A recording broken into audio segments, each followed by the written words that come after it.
This is Cruise Control Weekly. In the next few minutes, you'll hear all about the car cruises, car clubs, and car shows in the Western Pennsylvania area. And here's your host, Jim Zufall.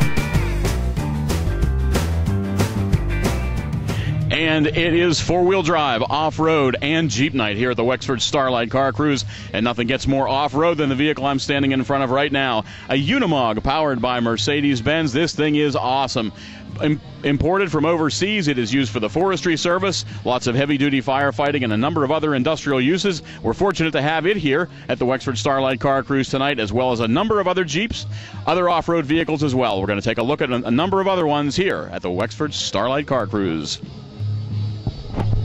Jeeps and off-road night here at the Wexford Starlite Car Cruise, and we have a whole feature row full of Jeeps and off-road vehicles. We, in fact, have two very different varieties of Jeeps right here with us. Dave Graver's with us. Dave, you brought a little bit of everything. You got one here from very new. We have one over here from very old. Let's walk over and take a look at this relic over here first. 1943 Jeep, is that correct? MB Willys, yes. It's a 60 horsepower. I got it, it was like a basket case, civilianized. I had to more or less take it back to World War II. And I did, parts are available. It's a 60 horsepower 4x4. It's the original SUV, if you want to call it that, yeah.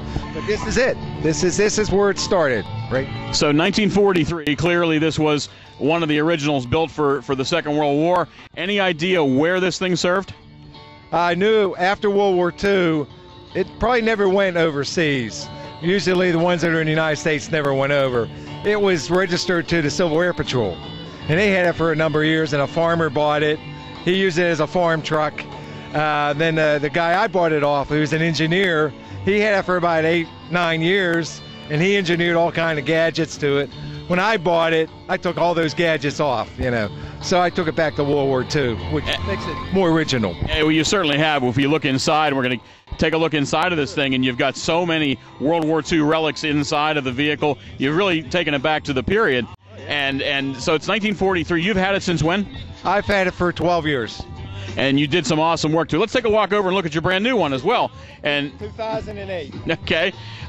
Did you pick the color on purpose to match the old one? Jeep green. Jeep green goes with military green, so I'm dressed like it, you know. So no, I love green. Green's one of my favorite colors, you know. So, but it's kind of like camouflage.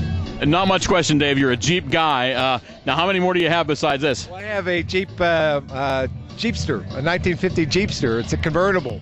It's similar to the one that's down there, the red one down there. But I'm in the process of getting that painted right now. So next year you'll see it at this event.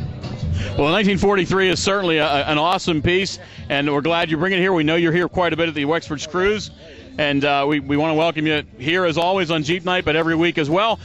We'll be back with more Jeeps and off-roads at the Wexford Starlite Car Cruise. Here on Jeep and Off-Road Night at the Wexford Starlite Car Cruise, we are so happy to welcome the Heritage Region Jeep Alliance. Geraldine Catanese joins us, the president of the club? No, the membership director of the club.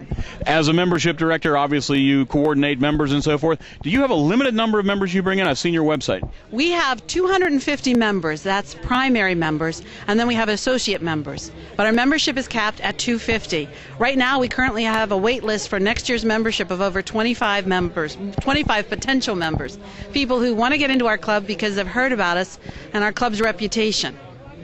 Heritage Region, where does this cover? That comes from the fact that the Jeep was born in Butler, PA, and that is the Heritage Region, and thus the name Heritage Region Jeep Alliance. Okay, besides going to car cruises, which you probably do very little of, Jeeps aren't made for the nice little asphalt streets. They're made for something very different. Your club has some activities, I would assume. Let's talk about that. Well, our club does a lot of different activities. We have members that are here with the old military-style Jeeps, which perform just in our parades. They show up with the Zillion Opal Parade and other parades we participate in. We have members that go off-road, and we do a lot of that. At least once a month, we'll have an off-road trip. And we have people that'll do anything as extreme as the big rocks and gullies or as little as a fire road. And then our club also participates in community events. We have a section of Adopt a Highway up by Moraine State Park. If you head up to Lake Arthur on 422, from right after the bridge all the way to Route 19, our club goes up there 4 times a year, keeps it clean, works there to make sure that people know that Jeeps not only like to ride, on the rocks, but we like to make the roads look nice also. Jeep, clearly a different vehicle than most everything we get here at Wexford when we talk about the classic cars and the hot rods and the tuners, but again, the Jeep is different. You all participate in a number of events, too. You're wearing a shirt that says Jeep Fest. I've heard of things like Jeep Jamboree. Talk about some of those. Are these like national events you go to? Well, Jeep Fest is our club event. It's once a year. This year it's August 23rd at Pearson Park in Newcastle. We get over 400 to 500 Jeeps that come, and there is a small trail ride. There's a rock crawl. We've got a mud hole. We've got people that show up with their Jeeps just like this, just to show them off. We've got face painting. It's just an all-around fun time for people that like Jeeps. One thing with Jeeps, people that have them love them. It's like a brotherhood and sisterhood of Jeeps. I mean, old, new ones. It's just a good group. Well, certainly an odd variety of vehicle here at the Wexford Starlite Car Cruise, not the normal street rod or custom or hot rod. Always neat to have the Jeeps and off-road vehicles here at the Wexford Starlite Car Cruise. We want to thank Geraldine for being with us tonight. Best of luck in your Jeep Fest and all you do with the Heritage Region Jeep Alliance. Hi, this is Susie Kokenar from Pace Camaro Club, and you're watching Cruise Control Weekly. As we've said more than a couple of times here at the Wexford Starlite Car Cruise, this event does not happen without our sponsors. And one of the great sponsors we have here at the Starlite Cruise is with us tonight. It's Armstrong.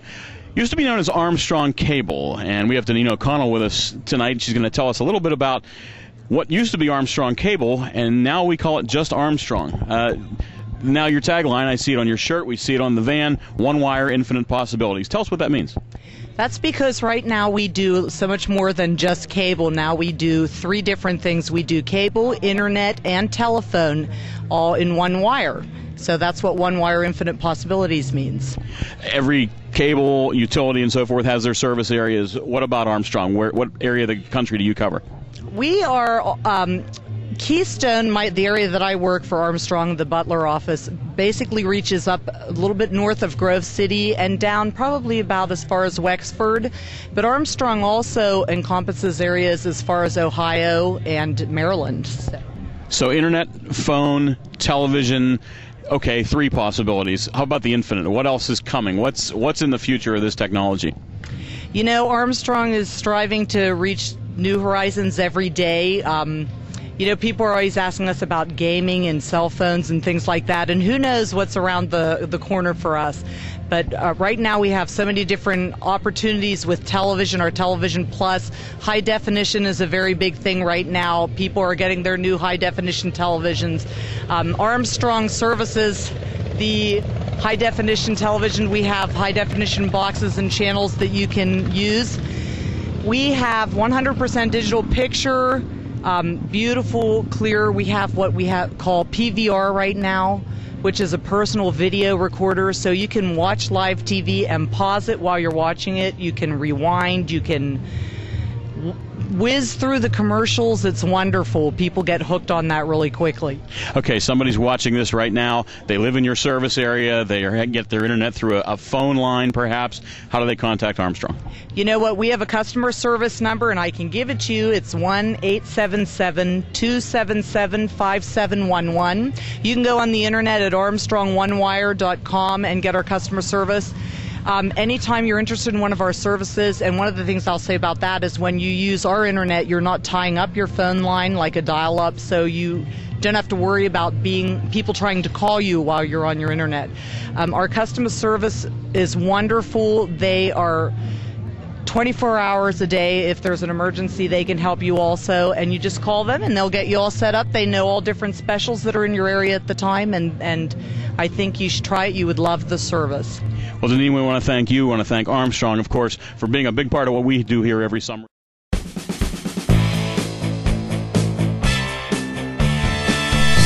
That's it for this week's edition of Cruise Control Weekly. Be sure to join us next time when we get you up to speed on car cruises, car clubs, car shows, and everything in between.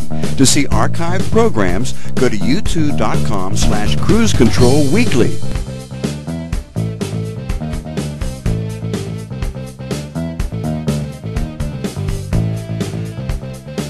This is Hirsch for Cruise Control Weekly. Be careful in the hot rod.